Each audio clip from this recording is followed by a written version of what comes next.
আসসালামু আলাইকুম গাইস। দেখেন এই লোকটা আমি নতুন আনছি, দীর্ঘ 1 মাস হয়েছে সৌদি আরব আইছে।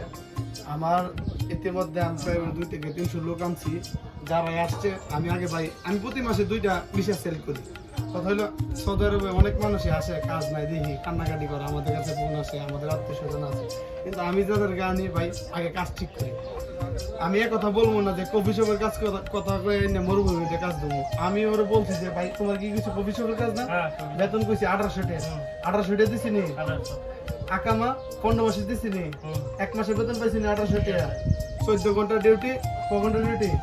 14 ঘন্টা ডিউটি, 1800 টাকা বেসিক বেতন। আকামা মালিকের রূপে, টাকা মালিকের রূপে, হাওয়া নিজের রূপে। কথা কাজে ঠিক রাখছি নি? এখনো সৈন্য আছে। এবং আপনাদের উদ্দেশ্যে আমি বলতেছি ভাই, আপনারা যারা বিদেশে আসবেন নিজের লোক এবং এলাকার মধ্যে যারা আছে তাদেরকে ধরে রাখতে পারবেন।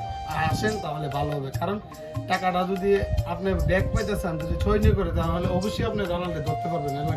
এলাকার বাইরে হলে তো আপনারা পাইবেন না, লাফাত করে যাবো। এই জন্য বলতেছি আপনারা যারা বিদেশে আসবেন অবশ্যই যাচাই করে আসবেন, অবশ্যই হাতের কাজ শিখে বিদেশে আসবেন, তাহলে আপনাদের জন্য ভালো হবে। আসসালামু আলাইকুম।